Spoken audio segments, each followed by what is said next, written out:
Okay, and the backyard, Friday the 8th of November. So you can see where the pool was. It's sort of filling in a little bit with grass and stuff. Mainly stuff. It's horrible. Our random pots, which also include some stevia plants, which I've managed to keep alive somehow, not sure how. Some frangies, some nice frangies from Uncle Glenn.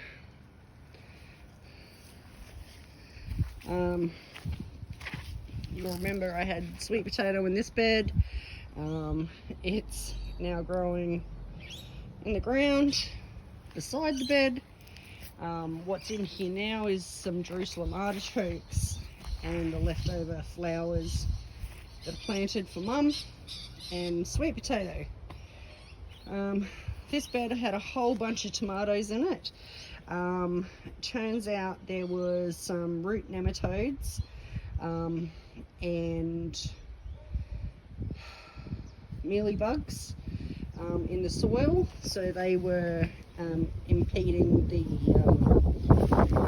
health of the tomatoes. So I pulled all the tomatoes out. I left the basil. I put in something I picked up at Bunnings. It doesn't look too healthy, but that's pyrethrum.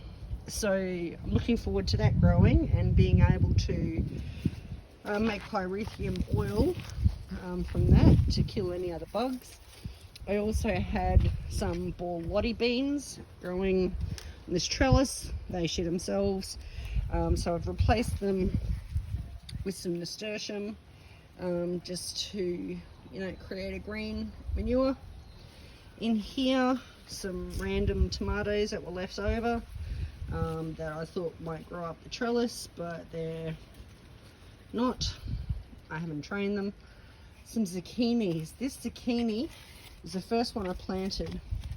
So as you can see, it starts here, comes along here, and is to about here. It's so big and the leaves are so big that the wind would actually, depending on which way the wind was blowing, the wind would blow it over. I've had one edible zucchini off it because the bugs are getting to it, or something's getting to it, and they're all rotting. You can see that was a rotten. It's not that they're not developing, but they're rotting while they're on there. So I've given it a good fertilizer. It's got a all-purpose and some roost booster. I'm getting a lot of these which look like ladybugs, but apparently there are good ladybugs and bad ones, and to be able to tell the difference you need to get them under a microscope. I do have one little zucchini that seems to be coming along, but I'm not holding my breath for that. Corns, not doing too crash hot. Yes, I planted them all too close together. It was an experiment and I've learned from that. What I've also had is green stink bugs. They absolutely smashed my tomatoes, particularly my San Mazzanos, and then they moved themselves to my corn. Went through here one day and I picked out 30 of them, 30 green stink bugs. They just look like our normal stink bugs, but they're green, and yes, they do still stink. Accidentally got some on my hand once, got my hand too close to my face, and the smell was so gross I was vomiting. I kid you not, I actually vomited from the smell. Some basils that I've grown from seed, just some dead plants that I'm letting compost down. This was some lettuce, which I let go to seed, and you can see all the white stuff. So hopefully this will end up being a bed full of lettuce for me. In here, this is where I had the potatoes, where I'd harvested the potatoes from. So what I've got here is some rocket seeds, courtesy of Glen Bray. I'm not a fan of the taste of rocket, so what I'm doing is I'm actually growing this for the purposes of green manure. So when it gets big, I snip it and I put it in the compost. My perpetual spinach, it's doing really well here. What I'm going to do is trim it before Christmas, blanch it and freeze it into cubes, so then I've got spinach cubes. Can, you know, just chuck one in a spag bog or something like that. What's growing at the front here, or what's trying to grow, is my jicama, spelt J-I-M-A-C-A.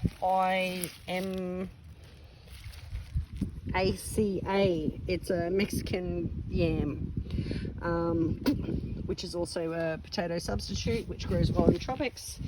Obviously marigolds. Over here we've got, this is a combination bed. So this used to have all my lettuce and carrots and stuff in it. These are bunching red onions. They're more kind of shallots, as opposed to a normal onion. But they do well in the tropics, as you can see. And then some beans that were there, some more bunching red onions that I've got growing from seed, and then marigold, some more beans, and then these are shallots, or at least they should be, because that was the packet of seeds that I grew. This is a random carrot that is left over. Over here we have, this is the orange sweet potato bed, not a wicking bed, it's just a big pot really. Needs more fill in it. As you can see, it's dropped quite a bit, but it's sweet potatoes, so I'm not particularly worried. This was supposed to be a white sweet potato. I bought it online from a lady that I found on YouTube and Facebook, from southeast Queensland. I think she's in the Hervey Bay area. I'm a bit worried that it's not just the white one, but it's the white skin but with purple flesh, which I can't bring myself to eat. So we'll see what happens. Blueberries coming along quite nicely. When I come out and water, I can usually snack on 2 or 3 of them, but as they're ripening at different times, can't really get a meal out of them yet. This bed, oh my goodness, this is my raspberries. So the one that you see at the front here, this is the Atherton raspberry.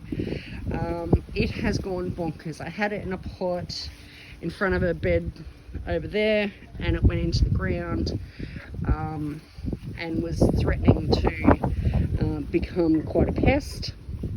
So I put it in this bed. It's a wicking bed, so it's got water and sand and stuff in the bottom of it. I put it in here so it wouldn't get out of control. And then this is my my heritage raspberry. So this is the one that I had in a pot, and you would have seen maybe photos of me getting a couple at a time.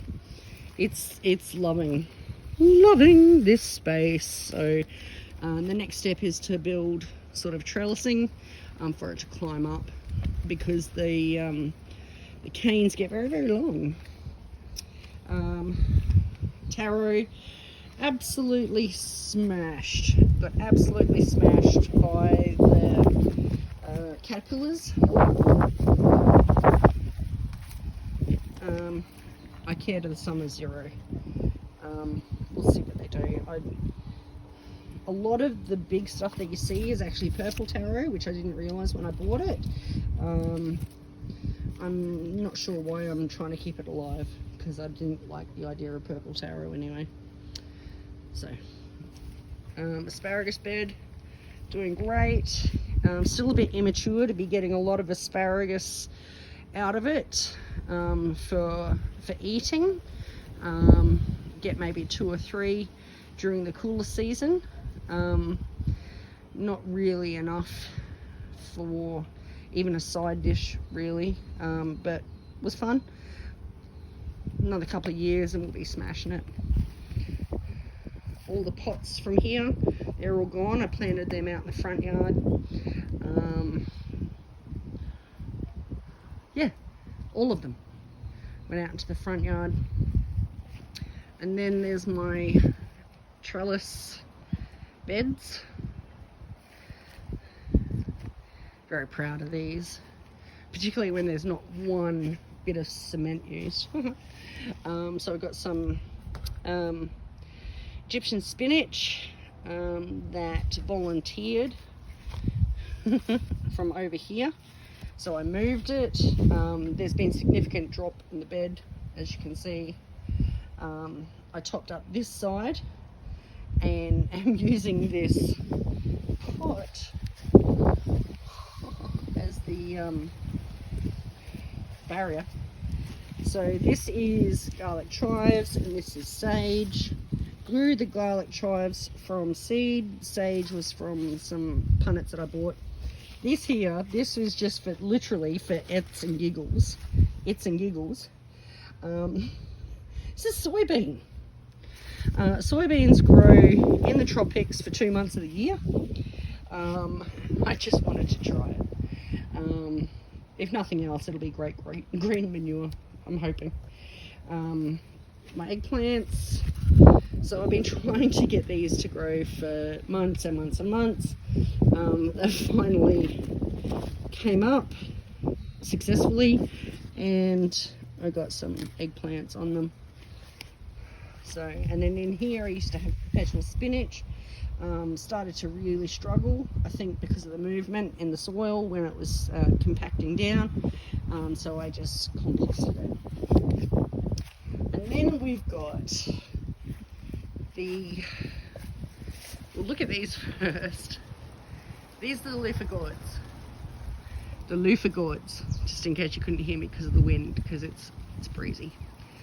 So these loofah gourds are planted here, here, and here. And they are covering a vast majority of these trellises. That's awesome. The fruit flies are out and are stinging all the fruit. So I'm sort of at the stage where, I mean, they're too big to use. Bloody sun. I always do this in the afternoon. Why can't you guys get me in the mornings? So they're stinging them. So they're not quite good to use to eat. But I can make loofahs out of them. So that's what I'm going to do. This here, down here, this is my spaghetti spinach. I had one fruit off it, so we'll see what it does. I don't know. I couldn't even tell you where in this mess it's gone. What has surprised me, I had guinea beans. And they said they're not great at coming up from seed propagation. It's not well propagated. So I got 5 seeds in and 2 of them grew. One was about here and the other one is here. When I was trimming all the dead leaves, I accidentally trimmed the most successful of the guinea bean and absolutely accidentally killed it. Anyway, but what's left is going Burko. So brought the tape measure out so you can see how big this is, right? But just to give you an idea, let's try. So, and this is approximate, obviously. So, approximate.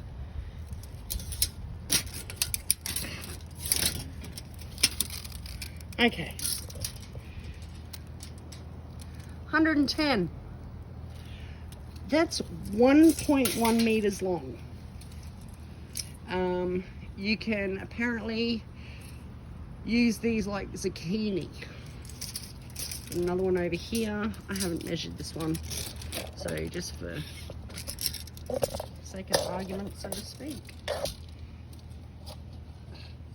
There's too much crap in the way. Okay. So this one is approximately same size, just over 1.1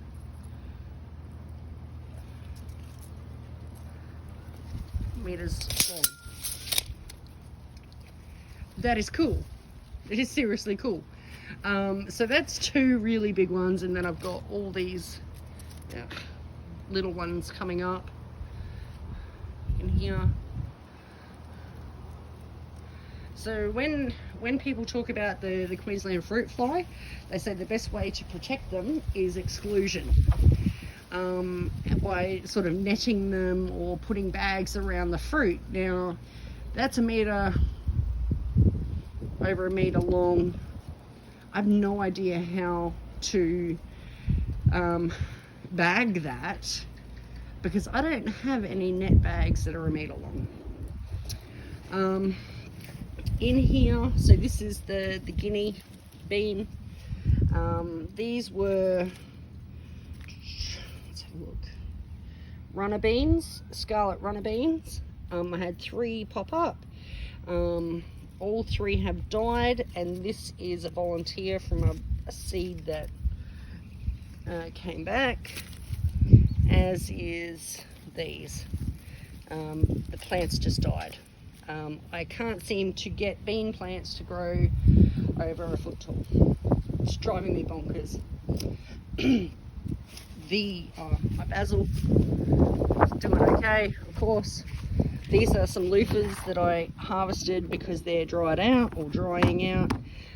So anyone coming to Christmas is probably going to get a loofah for Christmas. My lemon verbena. So the leaves taste like lemon. So it's like a herb. My parsley. This is pak choi. And something is absolutely smashing the leaves. I don't know what it is. And it absolutely decimated my kohlrabi. So what I did when I dug up my garlic, and none of it worked, as in none of the bulbs developed. When you look online looking for organic options to